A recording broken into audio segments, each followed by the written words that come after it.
నల్లగొండ వరంగల్ ఖమ్మం జిల్లాల graduate MLC ఉప ఎన్నిక కౌంటింగ్ ఉత్కంఠ రేపుతోంది. తొలి ప్రాధాన్యత ఓట్లలో విజయం తేలకపోవడంతో రెండో ప్రాధాన్యత ఓట్లు లెక్కింపు కొనసాగుతోంది. ఇప్పటివరకు 42 మంది అభ్యర్థులను ఎలిమినేట్ చేశారు. కాంగ్రెస్ కు 1,23,709 ఓట్లు రాగా బీఆర్ఎస్ కు 1,04,846 ఓట్లు వచ్చాయి. ఇక బీజేపీకి 43,712 ఓట్లు, ఇండిపెండెంట్ అభ్యర్థికి 29,915 ఓట్లు పడ్డాయి. గ్రాడ్యుయేట్ ఎమ్మెల్సీగా విజయం సాధించేందుకు 31,386 ఓట్ల దూరంలో ఉన్నారు కాంగ్రెస్ అభ్యర్థి. బీఆర్ఎస్ అభ్యర్థి గెలవాలంటే 50,249 ఓట్లు రావాల్సి ఉంది.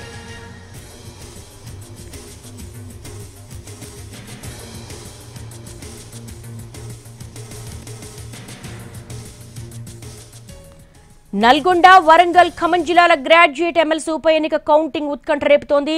దీనికి సంబంధించి మోర్ డీటెయిల్స్ మా ప్రతినిధి విజయభాస్కర్ అడిగి తెలుసుకుందాం. విజయభాస్కర్, దాదాపు 42 మంది ఎలిమినేట్ కావడానికి కారణం ఏంటి? ఎవరు ముందంజలో ఉన్నారు, ఎవరు వెనకబడ్డారు? గ్రాడ్యుయేట్ ఎమ్మెల్సీ ఉప ఎన్నికల కౌంటింగ్ ప్రక్రియ వరుసగా 3వ రోజు కొనసాగుతుంది.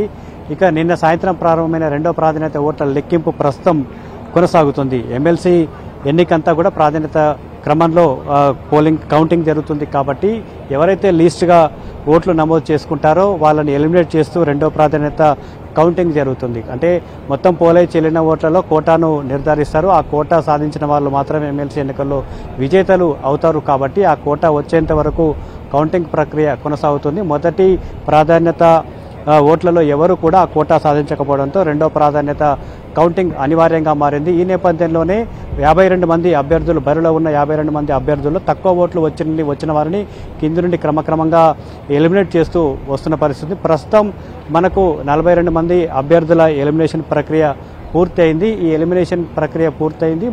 మరి కాసేపట్లో మరొక 5 అభ్యర్థుల ఎలిమినేషన్ ప్రక్రియ కూడా పూర్తయ్యే అవకాశం ఉంది.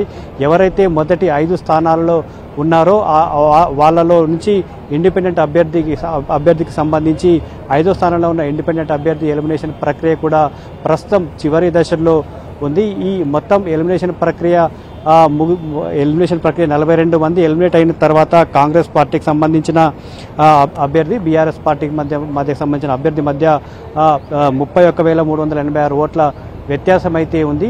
ఎవరైతే కోటా ఓట్లు సాధిస్తారో అప్పటి వరకు ఈ కౌంటింగ్ ప్రక్రియ కొనసాగుతుంది. మరి కాసేపట్లోనే మూడో అభ్యర్థికి సంబంధించి 3వ స్థానంలో ఉన్న అభ్యర్థి ఎలిమినేషన్ ప్రక్రియ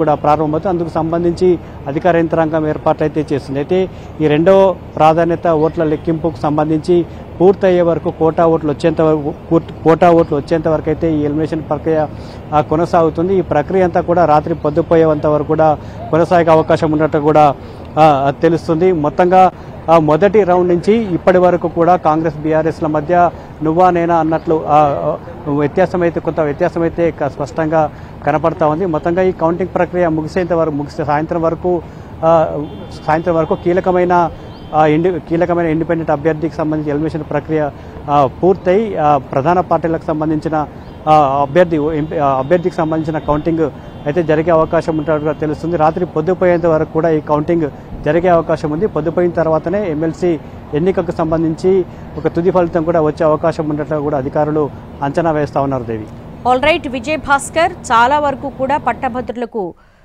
ఓటు వేయడం మీద అవగాహన కల్పించినప్పటికీ కూడా దాదాపు 25,000 ఓట్లు చెల్లని ఓట్లుగా ఉన్నాయి. సో దట్ కొంత 52 మందిలో 42 మంది ఎలిమినేట్ అయినట్టుగా తెలుస్తోంది. ప్రస్తుతం అయితే ఇంకా కౌంటింగ్ కొనసాగుతోంది.